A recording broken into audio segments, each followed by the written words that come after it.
from Indonesia, but you can never take Indonesia out from me.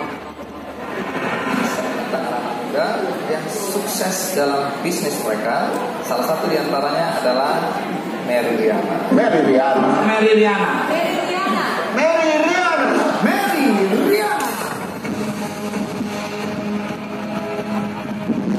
Bukan hanya mewujudkan mimpi-mimpi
Pak Mary Riana hadir mampu untuk mengubah masa depan bangsa ini.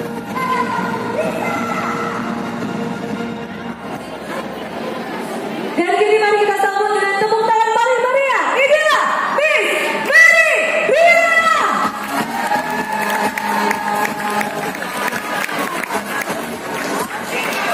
Kita tes dulu semangatnya. Semangatnya nemenin kalian ya. Oke, kita tes dulu semangatnya. Indonesia mana semangat dan suaranya? Yang sebelah kanan saya mana semangat dan suaranya? Yang sebelah kiri saya, mana semangat dan suaranya? Biar lebih semangat lagi, satu ya, saya dari satu ya. Jadi kalau saya bilang Indonesia, yang ada di depan, kiri, kanan, kepalkan tangan ke udara, dan jawabannya cuma satu, yaitu pasti bisa. Gampang? Oke, kita tes dulu ya. Indonesia. Indonesia. Bisa. Indonesia.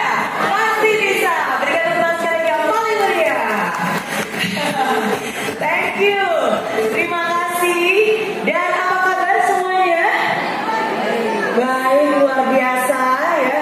Aduh, saya udah gak sabar banget nih pengen ketemu dengan Anda semua dari tadi ya, makanya. Dan hari ini juga menjadi hari yang baik. Dan saya biasanya selalu penasaran nih, apa yang membuat Anda datang ke tempat ini hari ini? Kalau benar jawabannya saya ingin Anda angkat tangan bilang saya. Bisa? Bisa, oke? Nah, kalau gitu saya tanya dulu. Siapa dari Anda yang datang ke sini karena Anda ingin belajar lebih banyak lagi? Oke, banyak ya. Nah, sekarang siapa dari Anda yang datang ke sini karena Anda ingin bisa lebih sukses lagi? Lebih banyak lagi. Nah, sekarang siapa dari Anda yang datang ke sini cuma karena pengen ketemu dengan saya? Ketahuan ya, bisa aja. Terima kasih sekali lagi, thank you buat kesempatannya, thank you buat supportnya, dan terima kasih juga untuk undangannya. Khususnya terima kasih ya kepada Gubernur Jawa Timur Ibu Haji Khofifah yang sudah mengundang saya untuk hadir di acara yang luar biasa ini, dan tentunya ada semua yang sudah hadir di sini. Berikan tepuk tangan sekali yang paling luar biasa buat semuanya. Thank you. Nah, untuk bisa memaksimalkan waktu yang kita punya hari ini, maka ada dua hal penting dulu yang harus Anda lakukan. Ada berapa hal? Dua ya. Nah, dua hal ini penting banget karena bukan hanya untuk bisa memaksimalkan waktu kita di sini, tapi juga untuk bisa memaksimalkan hidup kita. Nah, dua hal ini, yang pertama itu adalah energi. Oke, ayo semuanya bilang energi. Thank you. Nah, kenapa energi itu penting banget? Karena saya selalu percaya ya bahwa energi itu penarik rezeki. Nah, tapi sebelum saya jelaskan, mungkin saya tanya dulu nih. Kalau saya tanya kira-kira energi Anda hari ini seperti apa? Loyo. Wah, gaspol, semangat ya. Pasti energinya beda-beda. Coba saya tanya lagi. Siapa dari Anda yang begitu bangun tadi pagi rasanya semangat banget, udah gak sabar pengen cepet-cepet hadir di acara ini? Wah, yang benar. Benar ya. Oke. Tapi saya harap semangatnya juga bukan hanya hari ini aja, bukan cuma karena ada acara ini aja ya. Karena ada juga yang bilang, iya Mas Ferry, kadang-kadang semangat itu tergantung katanya. Tergantung hari, tergantung jam, bahkan tergantung dengan siapa, bahkan saya dengar juga tergantung tanggal berapa. Ayo, biasanya tanggal berapa yang paling semangat? Tanggal gajian ya. Kalau tanggal segini masih aman nggak nih berarti? Aman ya, aman, damai sejahtera selalu ya. Oke, nah tapi tadi saya bilang, gak peduli keadaannya, gak peduli situasinya, gak peduli tanggalnya, energi itu harus kita ciptakan sendiri. Kenapa? Karena antara si energi dan si rejeki, waduh, dua hal itu teman dekat banget antara si energi dan si rejeki. Jadi kalau energinya besar, nanti rezekinya pun juga besar. Tapi kalau energinya kecil melempem, nanti rezekinya pun juga kecil dan melempem. Ya, jadi sekali lagi, siapa dari Anda di sini ingin mendapatkan rezeki yang jauh lebih banyak lagi? Angkat dua tangan bilang saya. Oke ya, amin ya. Berarti semoga lebih dimudahkan, lebih ditambahkan lagi rezekinya juga ya. Nah, itu yang pertama, energi. Hal kedua yang juga penting, yang harus kita miliki untuk memaksimalkan waktu yang kita punya, itu adalah partisipasi. Oke, semuanya bilang partisipasi. Thank you. Nah, kenapa partisipasi ini juga penting banget? Karena saya percaya berapa banyak yang Anda bisa dapatkan itu amat sangat tergantung dari berapa banyak yang Anda bisa berikan. Ya, jadi kualitas hidup yang ingin Anda dapatkan itu berbanding lurus dengan kualitas apa yang Anda bisa berikan untuk hidup ini. Nah, jadi jangan hanya jadi penonton, jangan juga hanya jadi komentator, tapi ikutlah berpartisipasi, ambil bagian dari dalam setiap kehidupan kita masing-masing. Setuju? Setuju. Nah, sekarang gimana sih caranya berpartisipasi khususnya di sesi saya? Gampang banget kalau Anda perhatikan, dari tadi saya sering kali bertanya. Nah, kalau saya bertanya, walaupun Anda nggak yakin jawabannya benar atau salah, yang penting pede aja, cuek aja, langsung tracking jawabannya. Benar salah itu ntar urusan belakangan. Oke? Bisa? Bisa. Bisa saya tes dulu? Bisa ya, kita tes dulu ya. Hari ini hari apa? Jumat. Baju yang saya pakai warna apa nih celananya? Merah. Provinsi paling keren di seluruh Indonesia? Jawa Timur. Tepuk tangan dulu buat teman-teman semua di Jawa Timur ya. Oke. Nah, jadi itu dua hal. Pokoknya selalu diingat, kapanpun, dimanapun, selalu harus berenergi dan selalu harus berpartisipasi. Oke? Nah, dan seperti tadi saya bilang, cara kita berpartisipasi dalam hidup itu akan sangat menentukan hasilnya seperti apa. Nah, banyak orang nggak menyadari bahwa sesungguhnya ada 3 tipe orang. Bagaimana mereka menjalani hidup ini? Ada berapa tipe orang? 3. Oke? Nah, 3 tipe ini, yang pertama adalah yang saya sebut sebagai seorang prisoner. Oke, ayo semuanya bilang prisoner. Prisoner. Thank you. Nah, prisoner ini seperti tahanan penjara ya. Nah, dan saya selalu bilang kadang-kadang ada orang itu yang susah banget digerakin ya. Orang itu mager, malas gerak, disuruh kerja nggak mau, suruh belajar males-malesan, didorong pun juga susah, kayaknya susah banget gerak. Dan biasanya mereka selalu punya alasan-alasan. Alasannya biasanya, saya kan kemampuannya terbatas, modal saya kan terbatas, kemampuan saya kan terbatas, keadaan saya kan terbatas gitu. Nah, jadi mereka selalu berpikir bahwa kehidupannya terbatas. Padahal mereka nggak sadar bahwa sesungguhnya batasan itu adalah batasan dari pemikiran dia sendiri. Ya, pemikiran-pemikiran sendiri itulah yang sebenarnya justru membatasi hidupnya, bukan keadaan di sekitarnya. Nah, ini penting banget karena kalau misalnya saya tadi merumuskan ya, apalagi selama 2-3 tahun terakhir ini, mungkin karena pandemi, karena COVID, ruang gerak kita dibatasi. Betul ya. Kita pernah dulu nggak bisa kemana-mana, ruang gerak kita dibatasi, mau kerja juga dibatasi.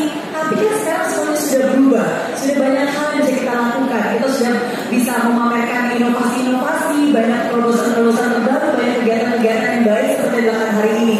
Nah, tapi jangan sampai pikiran kita justru malah membatasi masa depan kita. Nah, hati-hati. Saya selalu bilang, sama seperti kalau kita lagi mau maju ke depan, seakan-akan itu ada rantai yang menahan kita untuk maju. Dan banyak orang nggak sadar apa rantainya. Oke? Tahukah Anda biasanya rantai apa yang biasanya membuat kita sulit untuk maju? Pengen tahu apa rantainya? Ya, rantai itu adalah biasanya ingatan akan kegagalan di masa lalu dan juga kekhawatiran akan masa depan. Nah, jadi ini rantai yang biasanya membuat kita susah banget majunya. Kegagalan di masa lalu dan kekhawatiran di masa depan. Nah, jadi ingat kalau sampai hari ini Anda masih kayak susah dan teringat-ingat yang sulit-sulit, oke? Sama seperti hubungan lu gue ya. Jadi harus bisa move on dari masa lalu yang susah. Kita harus optimis menyongsong ke depan karena makin banyak yang lebih baik lagi yang sedang menanti kita di depan sana. Setuju? Setuju. Jadi tepuk tangan buat semuanya ya. Oke, thank you. Ya, jadi itu prisoner ya, tahanan. Nah, tipe yang kedua, tipe yang kedua adalah tipe yang saya sebut sebagai seorang turis. Ayo saya bilang turis. Nah, turis ini berbeda dengan prisoner. Kalau prisoner dia nggak mau kemana-mana, dia nggak bisa kemana-mana. Sedangkan kalau turis itu suka jalan-jalan, dia suka berkeliaran. Nah, tapi uniknya tentang turis adalah dia itu jalan-jalan tapi nggak punya mindset untuk bisa permanen. Jadi biasanya dia hanya sekedar iseng-iseng lihat-lihat. Kalau ada yang asik ya udah dia ke sana. Tapi kalau udah nggak asik dia akan pindah. Jadi nomaden, pindah ke satu tempat ke tempat yang lain. Oke? Nah, padahal saya yakin ketika kita bekerja, pasti kita ingin bisa menghasilkan buah yang baik, menghasilkan sesuatu yang baik bukan hanya untuk kita, tapi juga untuk generasi kita berikutnya. Betul ya. Nah, sedangkan sesuatu itu hanya bisa mengakar, hanya sesuatu yang mengakar, yang bisa menghasilkan buah yang baik dan bisa tahan berbagai musim. Nah, jadi bagikan pohon yang mengakar itulah yang akan bisa tumbuh, berkembang, menghasilkan buah yang baik dan tahan berbagai musim. Nah, jadi kalau kita ingin benar-benar bisa berdampak dan menghasilkan sesuatu yang berhasil dan cuma sementara, berarti kita nggak bisa hanya sekedar bisa melihat ini dan kanan, tidak ini dan kanan, tapi kita harus setia, kita harus mengakar kepada tempat yang dapat kita yakini, di situ tempat kita harus tumbuh, dan di situ kita bisa mencapai prosesnya, dan kita bisa bertumbuh dan menjadi lebih baik lagi. Jadi itu tipe yang kedua, jangan hanya bisa, jangan hanya sekedar lihat-lihat. Nah, tapi jadilah tipe yang ketiga. Nah, tipe yang ketiga adalah yang disebut sebagai seorang super student. Jadi saya bilang super student. Oke, nah super student inilah dia hadir bukan hanya sekedar iseng-iseng, bukan hanya sekedar lihat-lihat, tapi dia melihat diri ini sebagai rumah untuk tempat mereka belajar. Ada orang yang mau usaha banyak-banyak karena mereka selalu berpikir ya usaha kan tentu berhasil. Tapi kalau kita punya mindset sebagai seorang pelajar, kita nggak akan takut untuk berusaha. kita berusaha.